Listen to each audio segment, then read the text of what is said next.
So, Assalamualaikum guys. Kita jumpa lagi dalam satu lagi episod terbaru untuk aku punya vlog. So, hari ini untuk highlights, untuk cerita hari ini aku nak kongsikan tentang satu sesi penggambaran yang aku buat dekat Lalaport lah, dekat Lalaport Bukit Bintang City Centre. So, Ferdi, aku punya wingman, aku punya co-producer, punya idea dah ni. Sebab initially plan dia sebenarnya bukan kita nak ke sana, ke Lalaport Bukit Bintang, tapi kita sebenarnya nak ke Sutaya Bookstore Bukit Jalil. Tapi mungkin disebabkan hari tu aku dah pergi ke Sutaya Bukit Jalil dengan Haikal, dah cover, mungkin dia kata tak payah redundant lah kita buat konten. So dia cadangkan, dia bagi idea, aku, Aida dan juga dia sekali Ferdi pergi ke Lalaport Kuala Lumpur lah, ke Bukit Bintang. Sebenarnya dah lama juga. Sebelum ni kita pernah utarakan idea ni untuk ke sana. So okey lah, aku memang okey je, tak ada masalah nak ke sana. So lepas lunch lebih kurang macam tu, kita ada buat satu unboxing video dekat office. Lepas tu kita terus gerak ke KL lah. So kita gerak dalam pukul 3.30, pukul 4 macam gitu. Kita gerak, tak silap aku, sampai sana. So aku mula-mula tak dapat lah nak bayangkan, atau tak dapat lah nak prepare soon enough lah untuk shooting kat sana. Cuma aku ada buat sedikit research lah, habis research sebelum kita release video ni nanti dekat YouTube ataupun dekat vlog Ferdi ni, dekat Elysian ni, company dia ni.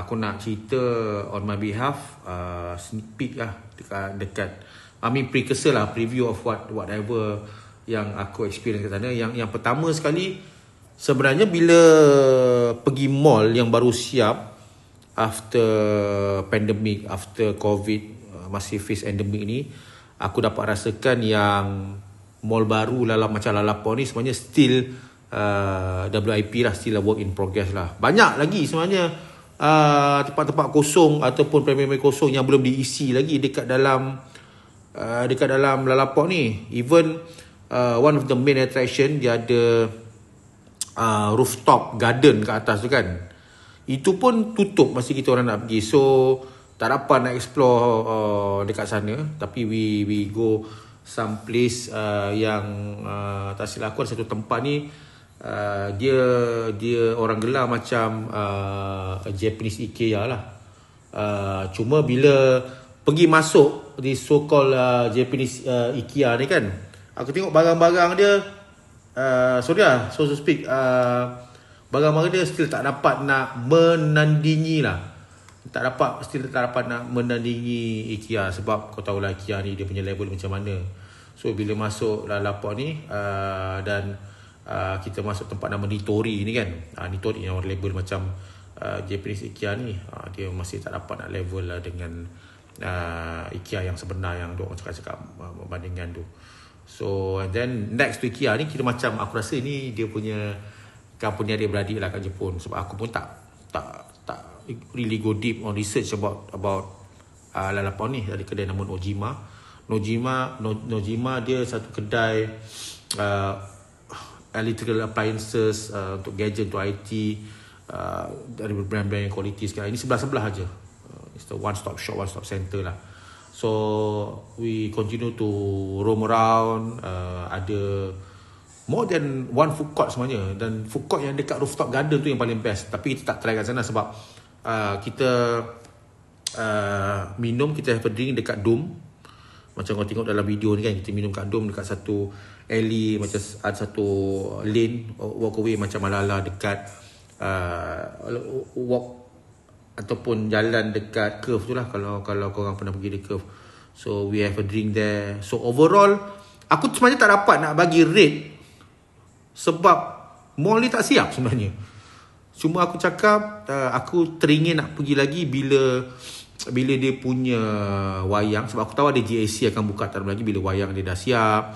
Sebab this spot, this venue yang dekat Lalaport ni, dia dekat dengan a few other malls yang sebelah-sebelah je. Sebab kat Lalaport, bekas tapak Pudu Jail ni kan, penjara Pudu ni kan, sebelah dia ada Berjaya Times Square. Okay, sebelah Berjaya Times Square dia ada Sungai Bang Plaza. Depan Sungai Bang Plaza ada Lot 10. Sebelah Lot 10 ada Star Hill. Sebelah Star Hill ada Fahrenheit. Sebelah Fahrenheit ada Pavilion. So dia memang kawasan yang banyak mall. Dia macam side by side. So aku bila mula-mula dia announce yang penjara Pudu atau Pudu je nak kena roboh tahun 2009, tak silap aku macam tu, dan dia akan build mall, aku tak dapat nak expect apa-apa. Dan bila dah siap macam ni pun, aku still tak dapat bayangkan dia punya reception, dia punya fully form mall ni kalau dah lengkap semua ada tenant semua kan. Sebab you know lah, sebab dalam keadaan COVID ni, dalam keadaan pandemik ni, anything can happen, anything can change. Dan ini terbukti lah dengan mall yang dibuat dan disiapkan time pandemik ni, time COVID ni. So rating for now aku boleh bagi just like 3 star, 3 bintang aja. Tapi overall I cannot say more than that lah. Sebab apa? From the look of things, there is still much to be done. Tapi dia punya location, kalau kau pergi start daripada entrance, kalau masuk kau dekat lane atau walk dekat yang aku minum ni, itu semua kawasan-kawasan yang aku rasa is Instagrammable lah. Cantik kalau kau jenis yang suka kumpul konten, kumpul ambil gambar dekat social media kan, memang cantik lah. Up to you lah, sama ada kau rajin pilih spot, tapi there is still underutilized, underused spots here and there lah. Kalau aku nak cakap dalam pot is gonna be in my top 5 mall, aku rasa tak sampai aku punya piawaian lah overall, sebab it's still work to be done lah. Okay, so that's my video for today. Jumpa lagi. Assalamualaikum. Bye-bye.